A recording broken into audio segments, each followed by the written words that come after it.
Hello दोस्तों, तो आज हम लोग देखेंगे भाग में कब दशमलव का प्रयोग करते हैं और कब जीरो का प्रयोग करते हैं। तो पहले हम लोग देखेंगे गलत तरीका कैसे बच्चा लोग गलती करता है। तो यहाँ पर है छोटा अंक, इसलिए हम लोग क्या करते हैं, दोनों अंक लेते हैं, 5 से लगाते हैं तो 5 दूना कितना हो गया 10, और घटाते हैं तो 0 बच जाता है, इसलिए काटूम कुटुम करते हैं और ऊपर ले 4 उतार देते हैं और यहाँ दशमलव बिठाते हैं और 0। 5 के टेबल में 40 कितना बार में आता है, 8 बार में, यहाँ 8 लिख देते हैं और 40 लिख कर काटूम कुटुम। ये सरासर गलत है, ये है गलत। तो चलिए हम लोग देखते हैं सही तरीका क्या है। यहाँ पर है छोटा अंक, इसलिए हम लोग 5 से लगाते हैं, दोनों को ले लेंगे, 10 हो जाएगा। तो 5 दूना कितना हो गया 10, कट गया। और ऊपर से हम लोग का अधिकार होता है उतारने का, क्या है अधिकार, इसलिए हम लोग ऊपर से 4 यहाँ उतार लिए। लेकिन यहाँ पर बच्चे लोग गलती कर रहे हैं, दशमलव यहाँ नहीं लगाना है, क्योंकि हम लोग का यह शेषफल नहीं बचा है। जब शेषफल बचता है तब हम लोग दशमलव लगाते हैं।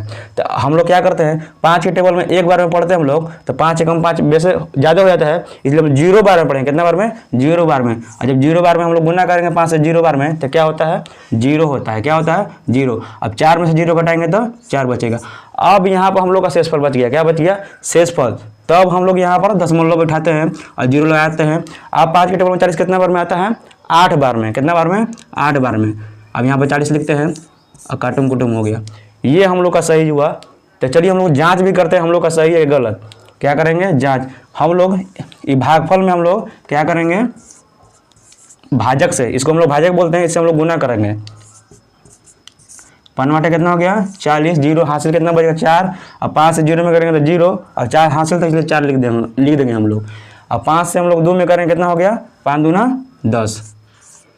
अब यहाँ पर कितना अंक के बाद दशमलव है, 1 अंक के बाद दशमलव है, दशमलव बिठा दिए। अब दशमलव के बाद इधर कोई 0 है तो कोई भी इसका मतलब नहीं रह जाएगा। कितना हम लोग पास बच गया 104, यहाँ पर 104 आ गया। अगर हम लोग पास शेषफल बचा रहता तो इसमें हम लोग शेषफल जोड़ देते हैं। ठीक है, हम लोग को समझना है यहाँ पर दशमलव कब बिठाएं, जब हम लोग का शेषफल बचता है तब। यहाँ पर हम लोग का शेषफल नहीं बचा था, हम लोग यहाँ से उतारे थे, लेकिन हम लोग यहाँ पर क्या बचा, शेषफल बचा है, शेषफल, इसलिए हम लोग यहाँ पर दशमलव बिठाएं। ठीक है दोस्तों।